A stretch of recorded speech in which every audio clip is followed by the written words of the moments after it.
ഗോതമ്പ് ദോശ ഇങ്ങനെ ഉണ്ടാക്കി നോക്കിയിട്ടുണ്ടോ? നല്ല ടേസ്റ്റാണ് കേട്ടോ.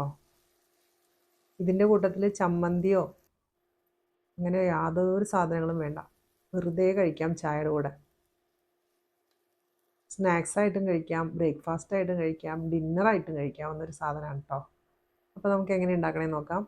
അതിനായിട്ട് ആട്ട നമ്മൾ സാധാരണ ദോശ ഉണ്ടാക്കാനായിട്ട് കലക്കണ പോലെ കലക്കി ഒരു 10-15 മിനിറ്റ് റെസ്റ്റ് ചെയ്യാൻ വയ്ക്കുക,